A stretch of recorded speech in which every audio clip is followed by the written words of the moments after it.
in. He told us that the inflation is due to global trends, and then added that the government is, quote, doing its best to shield you from the worst effects of inflation. Really? The government has been raising prices for almost everything that you use. Let's start with water. The PAP raised water rates twice. Once last year and another one this year. A total of an 18% increase. It already increased water prices by 30% in 2018. And water is not the only item that it increased. In December last year, bus and MRT rates went up by 6%. The government has increased fares every year for the last 5 years, save for 2020. In 2021, the PAP hiked petrol duty by an incredible 23%. And if you think that just because you don't drive, you're not impacted, well, think again. Higher prices at the pump means higher transportation costs for businesses, and the increase in costs is passed down to you, the consumer. ERP rates have been inching up. Electricity and gas rates have also been increasing through the years. So much so that Singapore Power, a government-owned company, has been collecting profits of billions of dollars. Healthcare have escalated in recent years. Between now and 2028, your MediShield life premiums will increase by as much as 35%.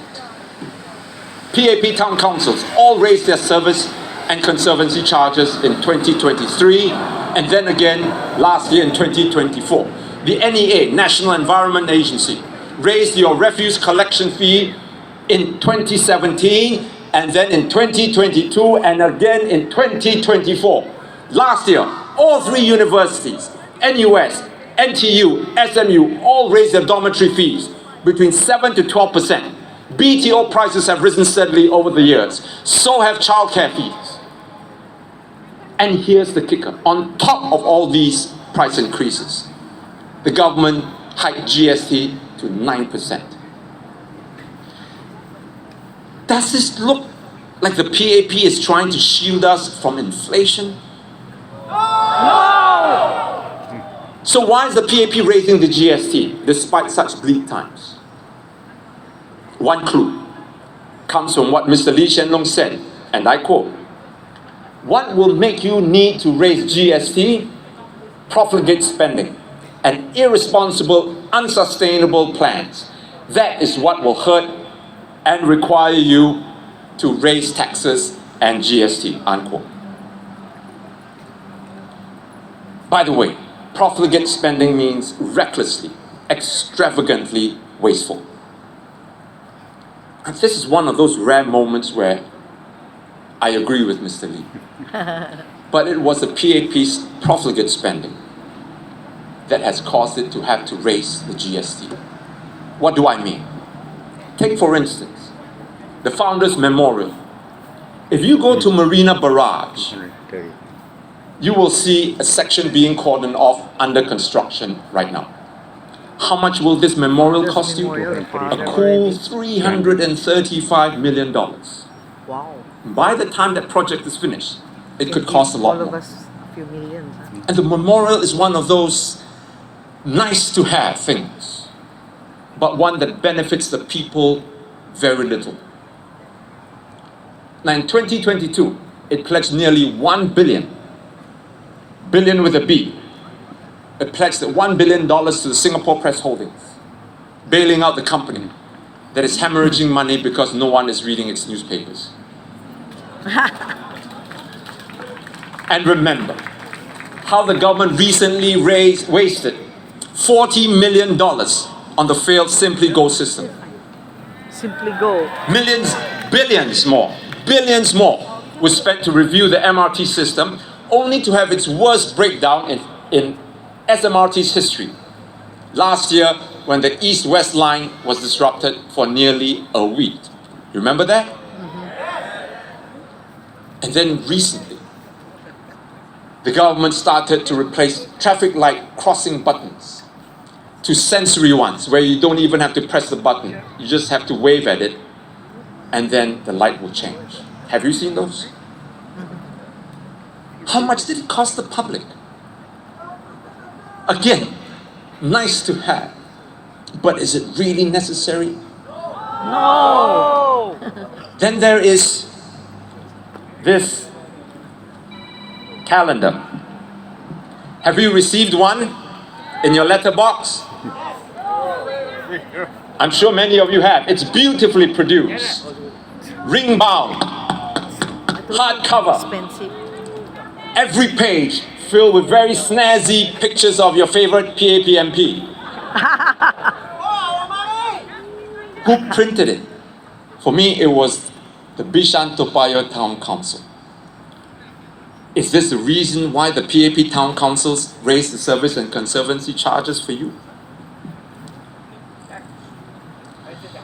And I'm sure many of you have seen those digital display panels in your lift lobby, correct? They are expensive. I know, because I wanted to use them for my restaurant in Orange and Teal. But I was warned that these monitors break down easily and that they're expensive to repair and maintain. And sure enough, a short while after they were installed in my lift lobby, the monitors broke down and they had to be repaired. And they were subsequently taken down and replaced with another model.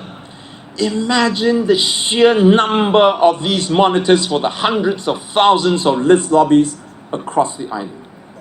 How much money was wasted? Who's earning the money? And can you remember the nearly 1 million rubbish center that Miss Grace Fu commissioned to be built?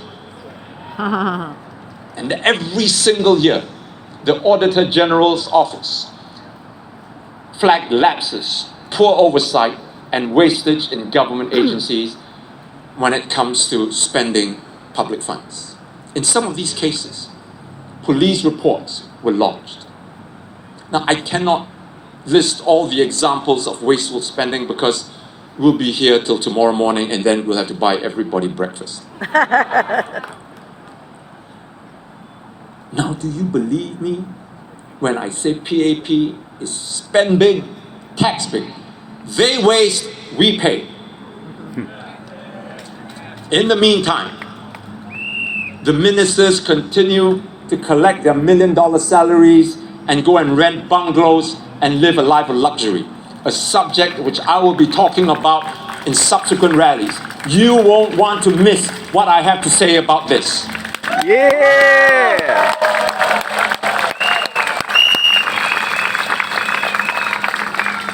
But the PAP says that it is giving out rebates and vouchers to help people cope with the cost of living. Wait, just wait for a moment.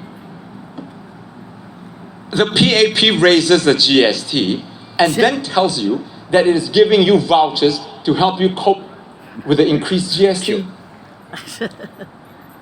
Am I missing something here?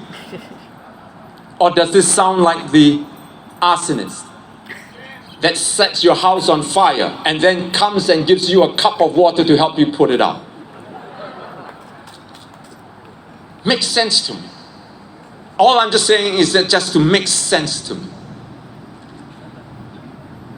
The truth, my friends, is that the PAP is not the prudent, frugal government that it once was. As I said, waste big, tax big. The new and younger ministers have tasted the high life. And like McDonald's, they're loving it. I repeat, the high cost of living that you are struggling with is not due to some global trends as Mr. Lawrence Wong would have us believe, but in fact, the PAP's very own making. But more importantly, what I want to tell you is that these increases can be reversed. To do this, the SDP proposes that we reduce the GST back to 7% and bring prices back to pre-COVID levels.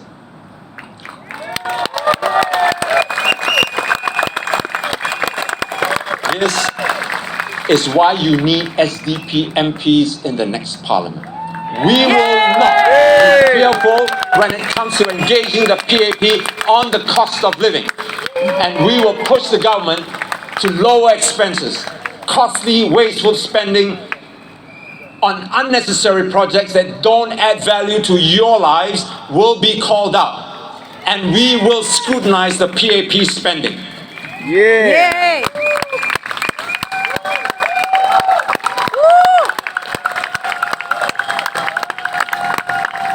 The SDP's message cannot be clearer. We must reduce the cost of living, not just give out vouchers, so that Singaporeans can stress less and live more. We also advocate a minimum wage act, which will help workers earn wages to help them live meaningful lives. My colleagues and I will spell out the details of these proposals in the coming days. And now housing has also become so expensive that even young couples find it difficult to afford BTOs. And when you finish off repaying your loan, by the time you retire, you don't have enough CPF to allow you to live in security. So many of you who have retired have come up to me and told me that you paid off your HDB loan and now you find that you don't have enough in your CPF to retire on. How can a few $100s from your CPF or from the Silver Support Scheme be enough? Things have become so expensive that we now have to rely on vouchers. The PAP is even selling a carton of eggs for $1. After 60 years of one-party rule, families have to depend on such handouts. How did we come to this? And of course, handing out vouchers and selling $1 eggs is good for the PAP, especially during elections. But do I need to remind you, ladies and gentlemen, that special offers are temporary while cost increases are permanent? After it coaxes you to swallow the pill, meaning that it gets your vote, you're the one that has to deal with the poison in your body. No, my fellow Singaporeans, don't yield to temptation. The SDP will show you the way to a better future. I repeat, we must substantially and meaningfully lower the cost of living so that Singaporeans can live secure and fulfilled lives. You shouldn't. You shouldn't have to depend on vouchers to survive. The SDP wants you to thrive, not just survive. We want you to get ahead, not just get by.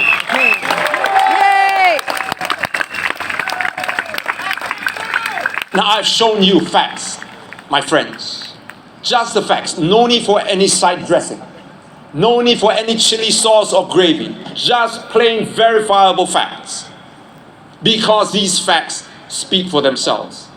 To me, the most important thing is that when you walk into the voting booth next Saturday, you walk in with the necessary information to cast an intelligent vote. As I said, the SDP wants Singapore to thrive. In the coming days, we will spell out exactly how we are going to go about this. For now, I want to point out that the only thing that is stopping us from flourishing, from thriving as an economy, as a society, as a people, is fear. Unfounded fear. The fear that somehow without the PAP having 90% of the seats in the House, Singapore will crumble. Or that without the PAP in charge of the town council, your estate will be in shambles. No. Don't live in fear. No society living in fear has ever thrived. In fact, it was your fear that put you in a difficult position in the first place. The more you fear, the worse your quality of life. our alternative plan, our alternative vision will lift Singapore to new heights, not just in wealth, but in wisdom, not just in profits, but in purpose. In the way we dance, in the way we sing, in the way we dream and dare. The PAP offers fear. We offer hope.